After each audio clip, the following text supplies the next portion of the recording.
Hello friends, nearly normal family एक psychological thriller movie है जिसमें एक टीनेज लड़की को अपने बॉयफ्रेंड के मर्डर के इल्जाम में अरेस्ट किया जाता है। ये सीरीज एक नॉवेल पे बेस्ड है। सीरीज शुरू होती है एक सीन से जहां स्टेला 4 साल पहले का एक इंसिडेंट याद करती है जहां एक लड़का उसके साथ बिना कंसेंट के इंटीमेट हो जाता है। जब स्टेला इसके बारे में अपने पेरेंट्स को बताती है तो वो इस केस को वहीं दबा देते हैं और पुलिस में रिपोर्ट नहीं करते। स्टेला के पापा एडम एक चर्च में फादर होते हैं और उसकी मम्मी उल्रिका एक लॉयर। स्टेला इस इंसिडेंट के बाद अपनी स्कूल एजुकेशन ड्रॉप कर देती है और वो एक बेकरी में काम करने लगती है। पढ़ाई ड्रॉप करने के 4 साल बाद स्टेला अपनी बेस्ट फ्रेंड अमीना से मिलती है जिसके पेरेंट्स स्टेला के पेरेंट्स के दोस्त होते हैं।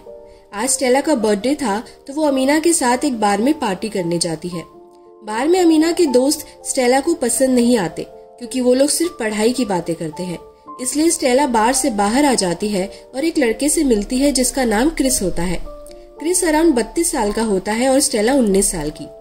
उस दिन के बाद स्टेला और क्रिस की आपस में दोस्ती हो जाती है। अब 6 हफ्ते बाद एक दिन एडम अपनी वाइफ और बेटी के लिए डिनर बनाता है पर उसे पता चलता है कि वो दोनों ही घर पर नहीं है। उसकी वाइफ उल्रिका काम का बहाना करके रात में बाहर चली जाती है और स्टेला क्रिस के साथ होती है। इन दोनों के बारे में एडम को कोई खबर नहीं होती। एडम को यहाँ उल्रिका पर डाउट हो जाता है क्योंकि वो ऑफिस का नाम लेकर अपना आईडी कार्ड तो घर पर ही भूल गई थी। पर एडम अपनी फैमिली को बचाने के लिए इस बात को इग्नोर कर देता है। अब रात को 2 बजे एडम को स्टेला के आने की आवाज आती है जो बेसमेंट में नहा रही थी और उसके कपड़ों पर खून लगा हुआ था। एडम के वहां पहुंचने पर स्टेला उसे इग्नोर करके चली जाती है।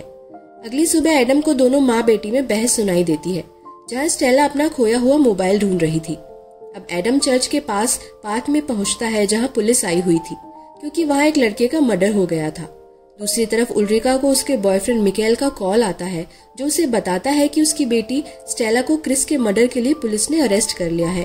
पुलिस जैसे ही स्टेला के घर पहुंचती है तब तक उल्रिका उसके खून लगे हुए कपड़े और उसका मोबाइल ढूंढकर अपने पर्स में छुपा लेती है। अब उल्रिका को पुलिस पूछताछ के लिए स्टेशन लेकर जाती है पर उल्रिका अपनी बेटी को बचाने के लिए उन्हें ज्यादा कुछ नहीं बताती।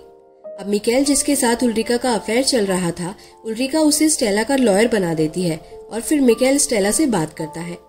दूसरी तरफ एडम भी पुलिस को ज्यादा कुछ नहीं बताता। तब तक उल्रिका स्टेला के कपड़ों को अपने बीमार पापा के हॉस्पिटल में छुपा आती है। अब कहानी को फ्लैशबैक में ले जाया जाता है जहाँ स्टेला और क्रिस की लव स्टोरी दिखाई जाती है। अपनी मीटिंग्स में क्रिस स्टेला को अपनी एक्स गर्लफ्रेंड के बारे में बताता है कि उनकी रिलेशनशिप बहुत ही खराब तरीके से खत्म हुई थी। अब वापस प्रेजेंट टाइम में सीन आता है जहां मिकेल उन्हें बताता है कि पुलिस को क्रिस की डेड बॉडी के पास स्टेला के शू प्रिंट और एक पेपर स्प्रे मिला है जो कि स्टेला का है। साथ में वो उन्हें क्रिस की एक्स गर्लफ्रेंड के बारे में भी बताता है जिसने क्रिस पर अब्यूज का केस फाइल किया था पर वो केस कब का क्लोज हो चुका था। अब एडम सीक्रेट तरीके से क्रिस की एक्स गर्लफ्रेंड के पास मिलने पहुंच जाता है।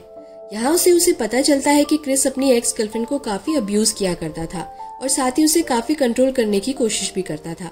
अब उस लड़की के सवाल पूछने पर एडम घबरा जाता है और वहाँ से जाने लगता है। तभी उसे स्टेला के जैसे शूज उस लड़की के पास दिखते हैं। वो पुलिस को जाकर ये इन्फॉर्मेशन देता है पर पुलिस उससे कहती है कि तुम अपनी बेटी को बचाने के लिए ये सब कर रहे हो, हमें सभी सबूत स्टेला के अगेंस्ट मिले हैं। अगले दिन एडम को चर्च से कुछ दिनों की छुट्टी लेने को कहा जाता है। यहाँ जेल में स्टेला को नॉर्मल रूटीन के दौरान एक साइकेट्रिस्ट से मिलवाया जाता है जो उससे बात करके उसके रूड बिहेवियर को जानने की कोशिश करती है। यहाँ फिर से सीन फ्लैशबैक में दिखाया जाता है जहाँ स्टेला को क्रिस के साथ रहते रहते उसके वियर्ड बिहेवियर्स देखने को मिले थे। जैसे एक बार वो उसकी न्यूड पिक्चर्स क्लिक करने लगा था। स्टेला को उसके ड्रॉर में से कुछ ड्रग्स की टैबलेट्स भी मिली थी और क्रिस की एक्स गर्लफ्रेंड भी स्टेला को क्रिस से बचने के लिए कहती है। दूसरी तरफ उल्रिका भी अपनी बेटी को बचाने में लगी हुई थी। वो अब अमीना से मिलकर उस रात के बारे में पूछने का ट्राई करती है। अमीना उससे कहती है कि वो तो क्रिस से सिर्फ 1-2 बार ही मिली थी और वो उसके बारे में ज्यादा नहीं जानती। पर उल्रिका को अमीना पर डाउट होता है कि वो शायद कुछ छुपा रही है। इसके बाद डिनर के बहाने उल्रिका अमीना के घर पहुंच जाती है और वहां उसे स्टेला, क्रिस और अमीना की एक साथ फोटो मिलती है जिससे उसे ये यकीन हो जाता है कि अमीना कुछ छुपा रही है। पर जब वो उसका लैपटॉप देखने लगती है तो अमीना के पेरेंट्स वहां आ जाते हैं और फिर उल्रिका के हाथ कुछ नहीं लगता। अब कहानी फिर से फ्लैशबैक में जाती है जहाँ स्टेला अमीना के साथ एक बार में जाती है और उसे वहाँ क्रिस एक लेडी फ्रेंड के साथ मिलता है। पहले तो उसे क्रिस पर डाउट होता है पर फिर वो इस बात को इग्नोर कर देती है। इसके बाद वो पार्टी से घर वापस आ जाती है। और अमीना अपना बैग बार में भूल जाती है तो वो वापस बार में जाती है, जिसके बाद क्रिस उसे उसके घर छोड़ आता है। तो अमीना बाद में स्टेला को फोन करके बताती है कि क्रिस ने उसे ड्रॉप किया है और उनके बीच में ऐसा कुछ नहीं हुआ है जिससे स्टेला को प्रॉब्लम हो। वो कहती है कि वो नहीं चाहती कि उन दोनों की दोस्ती के बीच में क्रिस आए, इसलिए वो बस अपनी बात क्लियर करना चाहती है। पर स्टेला को उसकी ये बात सुनकर अजीब लगता है। अगले दिन स्टेला बिना बताए क्रिस के घर पहुंच जाती है तो क्रिस उस पर चिल्लाने लगता है और उसे वहां से जाने को कह देता है, जिससे स्टेला को क्रिस पर फिर से डाउट होने लगता है। अब प्रेजेंट टाइम में एडम मिकाएल और उल्रिका को किस करते हुए देख लेता है और इसके बाद उल्रिका अपनी सफाई देने के लिए उसके पीछे भागती है, पर एडम उससे कहता है कि वो ये सब पहले से जानता है। इसके बाद उन दोनों की आपस में लड़ाई होने लगती है और एडम उल्रिका को डिवोर्स देने की बात कहता है। इसके बाद अमीना रात के टाइम उल्रिका से मिलने आती है और फिर वो क्रिस के मर्डर की सच्चाई उसे बताती है।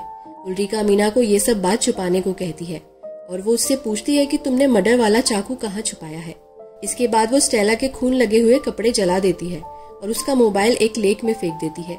मर्डर वाले चाकू को साफ करके अपने पापा के हॉस्पिटल की किचन में रखाती है। इसके बाद उल्रिका और एडम दोनों परेशान होते हैं और जो भी हो रहा होता है उसके लिए अपने आप को ब्लेम करने लगते हैं। दूसरी तरफ साइकेट्रिस्ट स्टेला को कहती है कि उसे उसके स्कूल वाले इंसिडेंट को रिपोर्ट करना चाहिए था, उसके पेरेंट्स ने ऐसा करके गलत किया। सीन फिर से फ्लैशबैक में जाता है जहां क्रिस स्टेला को अपनी नई प्रॉपर्टी दिखाने लेके जाता है। इसके बाद वो स्टेला को शाम में मिलने बोलता है, पर स्टेला उससे कहती है कि उसे आज अमीना के साथ जाना है। अब शाम में स्टेला बार में पहुंचती है, तब तक उसे अमीना का मैसेज आता है कि उसे सरदर्द हो रहा है और वो वापस घर जा रही है। उसके मैसेजेस पढ़कर स्टेला को डाउट होता है क्योंकि ये अमीना के लिखने का तरीका नहीं था। तो स्टेला अब क्रिस के घर पहुंच जाती है। उसका दरवाजा अंदर से लॉक था तो स्टेला बैक डोर खोल के क्रिस के घर में घुस जाती है, जहां उसे कुछ अच्छा देखने को नहीं मिलता। यहाँ पता चलता है कि क्रिस ने बार में अमीना को ड्रग्स दे दिए थे और फिर उसके फोन से उसने स्टेला को मैसेजेस किए थे। इसके बाद वो अमीना को अपने घर ले आया था। घर लाकर वो उसके साथ जबरदस्ती करने की कोशिश कर रहा था। ये सब अब स्टेला देख रही थी और फिर वो अंदर आती है और अपना पेपर स्प्रे क्रिस की आंखों में मार देती है और फिर क्रिस के सर पर एक वास से मारकर दोनों लड़कियां वहां से बचकर भागने लगती है। क्रिस चाकू लेकर उनका पीछा करता है। अब क्रिस रास्ते में ठोकर खाकर गिर जाता है। इसके बाद स्टेला वो चाकू लेती है और क्रिस से छुटकारा पाने के लिए उसके पेट में कई बार मारती है, जिससे क्रिस की चीखें निकलती हैं और ऑन द स्पॉट उसकी डेथ हो जाती है। अब ट्रायल का दिन आता है जहाँ जज अपना फैसला सुनाने लगती है। तो अमीना आकर वहां बताती है कि उस रात क्रिस ने उसे ड्रग देकर उसका रेप किया था और अमीना ने ही उसके सर पर वास मारा था। इसके बाद वो अपने घर आ गई थी। अमीना की ऐसी गवाही से सब सबूतों में ट्विस्ट आ जाता है और अब अमीना की गवाही के बाद सीन पर स्टेला और अमीना दो लोगों के सबूत मैच होते हैं, जिससे ये प्रूव नहीं हो पाता कि मर्डर आखिर किसने किया है और सबूतों की कमी के कारण किसी बेगुनाह को सजा नहीं सुनाई जा सकती, इसलिए कोर्ट को अब स्टेला को छोड़ना पड़ता है।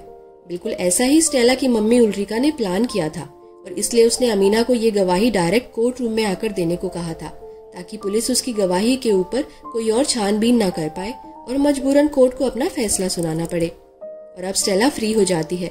उसे अपने पेरेंट्स के एफर्ट्स दिखते हैं जो उन दोनों ने उसे बचाने के लिए किए थे। इधर एडम पहले तो उल्रिका को डिवोर्स देना चाहता था, पर फिर बाद में वो उल्रिका को माफ कर देता है। उल्रिका भी अपनी ड्रिंकिंग हैबिट को छोड़ने की कोशिश करती है और एडम और उल्रिका फिर से अपनी मैरिज में ट्राई करते हैं। दूसरी तरफ स्टेला अपनी दुनिया घूमने के सपने को पूरा करने में लग जाती है और इसी के साथ ये सीरीज खत्म हो जाती है। दोस्तों, अगर आपको सीरीज का एक्सप्लेनेशन अच्छा लगा हो तो please don't forget to subscribe my channel.